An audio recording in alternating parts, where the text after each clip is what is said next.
احادیث میں روزے کے جو فضائل آئے ہیں وہ بیان کریں۔ احادیث کریمہ روزے کے فضائل سے مالا مال ہیں۔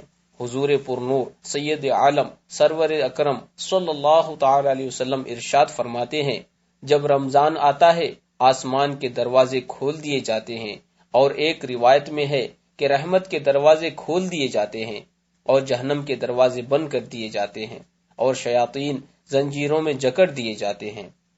جنت ابتدائے سال سے سال آئندہ تک رمضان کے لیے آراستہ کی جاتی ہے، اور جب رمضان کا پہلا دن آتا ہے تو جنت کے پتوں سے عرش کے نیچے ایک ہوا حور عین پر چلتی ہے۔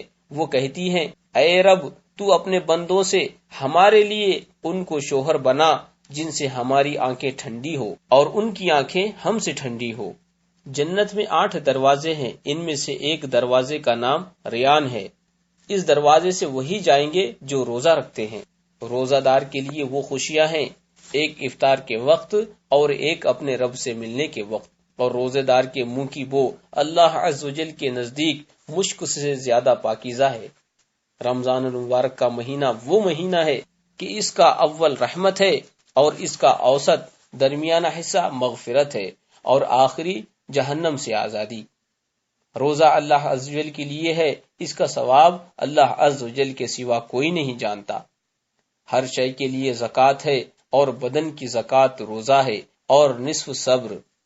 روزہ دار کی دعا افطار کے وقت رد نہیں کی جاتی۔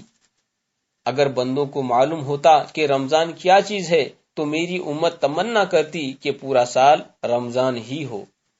میری امت کو ماہ رمضان میں 5 باتیں دی گئیں کہ مجھ سے پہلے کسی نبی کو نہ ملی۔ اول یہ کہ جب رمضان کی پہلی رات ہوتی ہے اللہ عز و جل ان کی طرف نظر فرماتا ہے، اور جس کی طرف نظر فرمائے گا اسے کبھی عذاب نہ کرے گا۔